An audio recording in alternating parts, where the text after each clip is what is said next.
Estamos na semana nerd, né? Semana do orgulho nerd. Tá aí o 4 de maio, May the 4th, né? E como a gente é do canal Surto, como a gente é caótico, né? Até os ossos, todo mundo fala do May the 4th, lógico, né? Todo mundo fala de Star Wars. Mas o orgulho nerd tem a ver com o dia da toalha, tem a ver com o mochileiro das galáxias e, evidentemente, se você é nerd, tem a ver com Star Trek, Jornada nas Estrelas. Como a gente é do contra, a gente não vai falar de Star Wars nessa semana. A gente vai falar de Star Trek. O espaço. A fronteira final. Estas são as viagens da nave estelar Enterprise, em sua missão de 5 anos, para a exploração de novos mundos, para pesquisar novas vidas, novas civilizações, audaciosamente indo onde nenhum homem jamais esteve.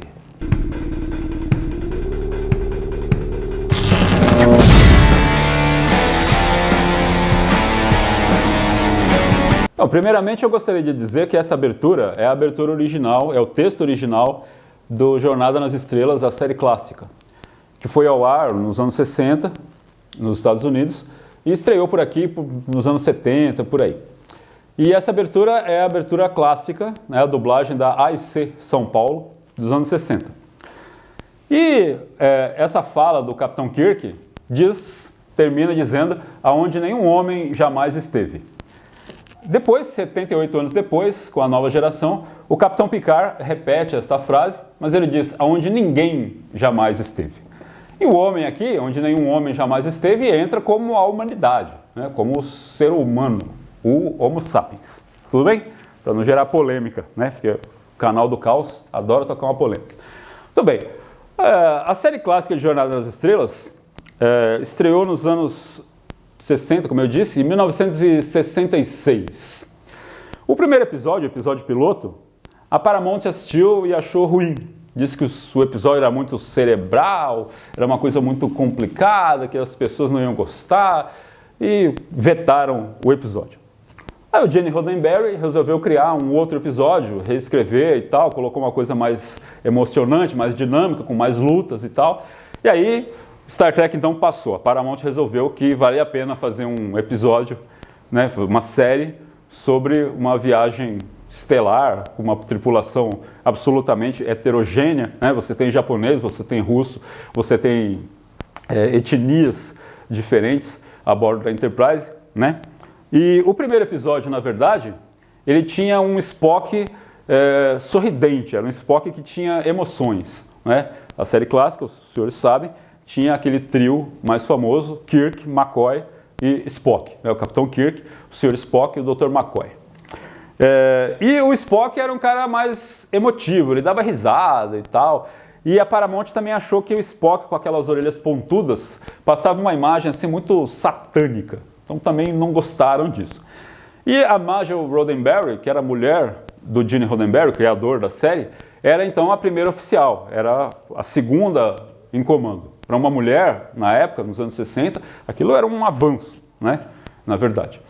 Mas depois ela passou, com os outros episódios, ela acabou se tornando a enfermeira-chefe, né? A enfermeira Chapel.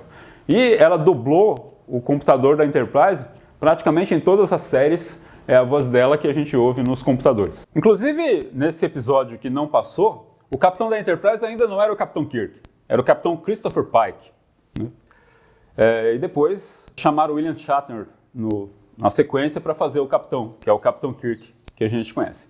Inclusive depois, mais adiante, na série, os produtores resolveram pegar partes do episódio piloto, que não passou, para construir um novo episódio. E ali você tem, de novo, o Capitão Christopher Pike, você tem, digamos, a primeira Enterprise, a primeira tripulação da Enterprise, interpretando dentro de um episódio, né, em que aparece a tripulação nova, o Capitão Kirk, McCoy, etc.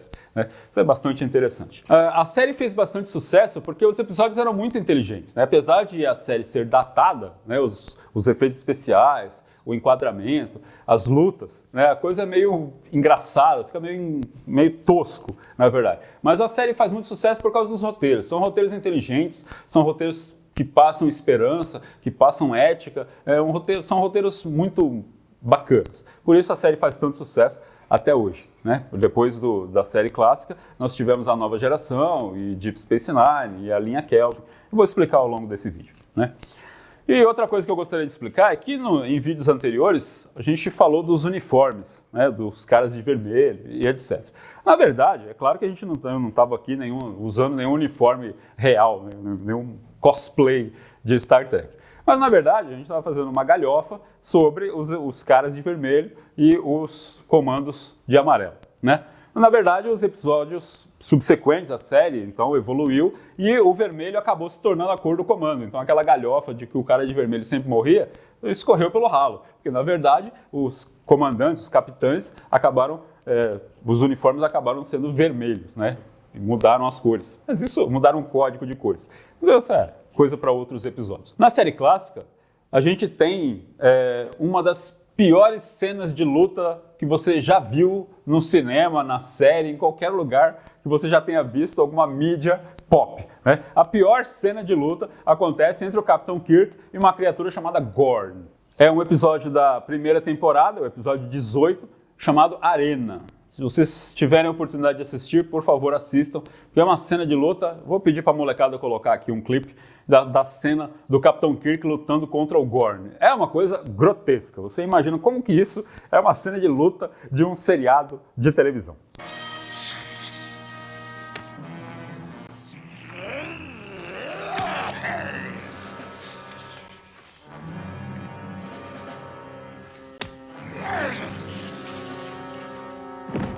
É uma coisa absolutamente inusitada.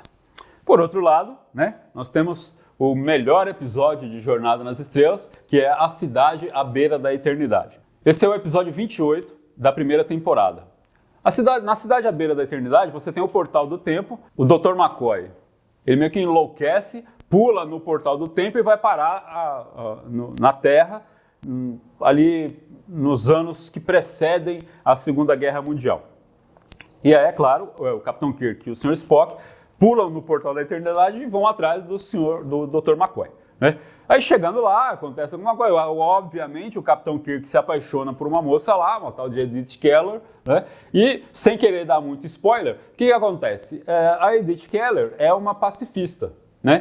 E ela acaba atrasando a entrada dos Estados Unidos na Segunda Guerra Mundial, o que provoca uma mudança na linha do tempo. E aí, por que ela faz isso? Como que você evita que ela faça isso? O que acontece? Por que será que a presença dos tripulantes da Enterprise lá nessa época acabam mudando a linha do tempo? Você teria que assistir para descobrir a verdade. Dr. McCoy disse a mesma coisa. Leonard McCoy? Sim, ele está na missão. Fica aqui. Spock! McCoy, ele está na minha... É um episódio que vale a pena, é um episódio muito bem escrito, realmente é o melhor episódio de Jornada nas Estrelas. E o pior episódio de Jornada nas Estrelas, porque o que aconteceu? Depois da terceira temporada, a Paramount achava que já não estava mais dando muito lucro, que Jornada nas Estrelas já não estava mais rendendo como deveria. Então os roteiros, os episódios começaram a ficar meio mal das pernas. E aí você tem o pior episódio de Jornada nas Estrelas, que é o cérebro do Spock. Realmente é um episódio divertido, vale a pena assistir, mas assim, simplesmente aparece lá uma criatura alienígena, né, e surrupia o cérebro do Spock. O Spock fica sem cérebro. E o Dr. McCoy consegue manter o Spock vivo, né, com um controle remoto, uma coisa meio inusitada, tá certo? Mas assim, como assim? Você rouba o cérebro do cara e o cara continua vivo? Então ele não fala, né? Mas ele anda, ele se move, o Dr. McCoy consegue controlar ele. You've got him on complete life support. Was he dead? Jim. Come on, Bones, what's the mystery? His brain is gone. What did you do with Spock's brain?